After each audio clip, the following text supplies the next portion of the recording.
Hello my dear lovely students, welcome back to my YouTube channel. So students, आमे 5 class English book रो lesson 4 the little round bun part 3 को भलो भाबरे reading करिथिले एवं तार Odia analysis मध्ये पूर्व वीडियो रे करिथिले. तो आज रो वीडियो रे एथिरे थिबा डिफिकल्ट वर्ड्स रो मीनिंग एवं सिनोनिम जानिबा ता सहित कंप्रिहेंशन क्वेश्चन आंसर डिस्कशन करिबा एवं डिफिकल्ट वर्ड्स रो ऑपोजिट वर्ड बा विपरीत शब्द मध्ये जानिबा. तो वीडियो को बिल्कुल भी अधारू स्किप करिवो नाही, शेष पर्यंत देखिवो. वीडियो भल लागिले लाइक करि नबो आ मो चैनल को सब्सक्राइब कर नबो, काहेकि ना एही वीडियोटी तुम पई बहुत हेल्पफुल हबो जेते बेले तुमे आदर्श एंट्रेंस एग्जाम दबो. एही वीडियो रे थिबा question answer opposite words and similar words तुम मन को बहुत हेल्प करिवो. तुम माने जदि भलो से केयरफुली ए वीडियो को देखिथिबो. तबे स्टार्ट करिबा प्रथमे डिफिकल्ट वर्ड्स रो. ठीक अछि. तो एठी देखो पिला माने किछिटा वर्ड मीनिंग अछि बा शब्दार्थ अछि, ता सहित किछिटा सिमिलर वर्ड्स मध्ये अछि. फर्स्ट अछि प्रेटी. प्रेटी मीन्स सुंदर. ता सिमिलर वर्ड होछि ब्यूटीफुल, लवली एवं नाइस.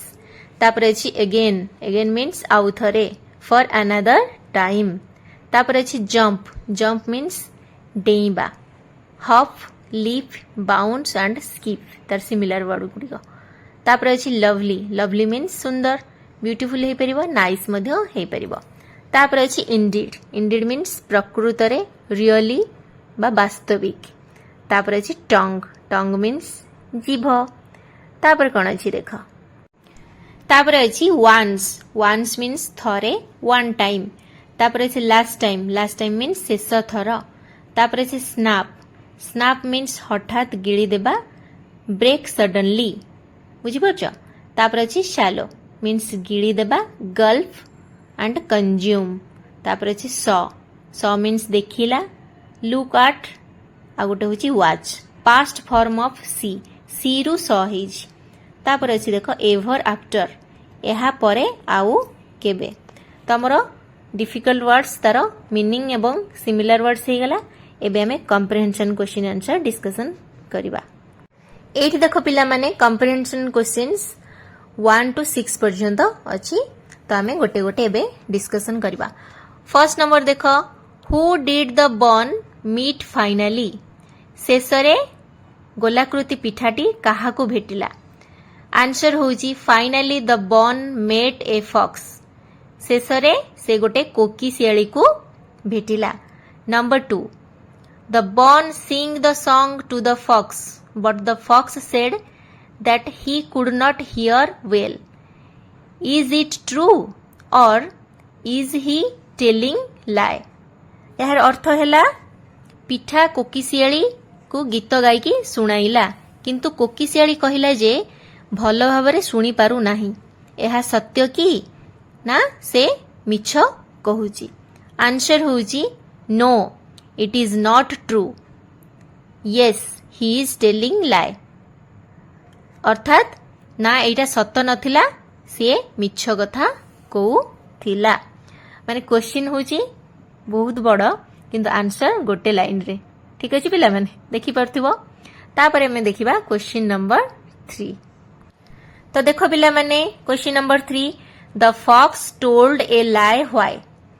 कोकिशियालटी मिछ कहूथिला काहेकी. The answer is the fox told a lie because he wanted to get a chance to swallow the bun up. से गोटे चांस खोजुथिला बन टी को गिळिबा पई, सेति पई से मिछ कहूथिला. तापर अछि question number 4, did the bun know that the fox told a lie? Say why. कोकिशियाली मिछ कहूथिला बोली पिठा जानिथिला की, कुह काहेकी. The answer is no, the bun did not know that the fox told a lie because the bun was very innocent. पिठाटे जानी नथिला जे कोकिशियाली मिछ कहूची बोली, काहेकी ना पिठाटे बहुत निरीह थिला. ठीक अछि. तापरे बे हमें क्वेश्चन नंबर 5 को देखिबा. Why did the fox say sing it once again for the last time? कोकिशियाली काहेकी कहिला जे शेष थर पई एही गीतटी को आउ थरे गाओ. The answer is the fox said this because he wanted to get the bun on his tongue. से एमिति मिछ कहिला काहेकि ना से चाहूथिला जे बॉन्टी ता जिभ उपरकू केमिति जाऊ से ताकू गिळी परिबो काहेकि ना बॉन्टी बहुत इनोसेंट थिला निरीह थिला तो कोकिसियाडे एमती चालाक करिके जदि न कहिबो ताले बॉन्टी जिबनी ता जिभ उपरकू सेइतमे ताकू एमती चालाक करिके मिछ कथा कहिला जहा द्वारा कि बॉन्टी ता जिभ उपरकू पळेई गला और कोकिसियाडे ताकू आराम से गिळी देला बुझी परछ ना। तापर देखो question number 6 what does snap mean why is it all in capitals snap रो अर्थ कौन एवं एहार काहेकि समस्त अक्षर गुड़िक कैपिटल लेटर बा बड़ अक्षर होइछि। आंसर होउछि स्नैप मीन्स ब्रेकअप सडनली माने हठात भांगी जिबा किंतु एठी जो आमर पाठ्य पुस्तक रही स्नैप मीन्स गिड़ी दबा हैला but here it means swallow at once एका थरकरे गिड़ी देला। It is all in capitals because it is used to express exclamation exclamation अर्थ हर्ष विषाद और विस्मय सूचक जेहेतु गोटे बन शेष हो जाउछि लाइफटा शेष हो जाउछि तो ये गोटे सरनेस आसी जाउछि दुख आसी जाउछि जेमती दुख रे आमे जेमती हाय आर जीवनटी शेष हो गला एमती कहंती तो सेमती दुख रे कुआ हेछि बोली स्नैप रो लेटर गुडी को कैपिटल रही आउ स्नैप पाखरे टेक्स्ट बुक रे पढ़िथिबो ता पाखरे गोटे एक्सक्लामेशन चिन्ह मध्य अछि तो ये समस्त बुझी पारलो जे स्नैप रो लेखा काहेकि कैपिटल लेटर रे हेछि बुझी पाछ पिला माने। तापरे आमे देखिबा एथिरे थिबा डिफिकल्ट वर्ड्स गुडीकर विपरीत शब्द कौन हबो जोटा कि तुमको आदर्श परीक्षा रे बहुत हेल्प करिवो। चलो एबे विपरीत शब्द देखिबा। फर्स्ट आसुची प्रेटी प्रेटी मीन्स तो आमे जानथिले बहुत सुंदर तार ऑपोजिट वर्ड होची अगली असुंदर।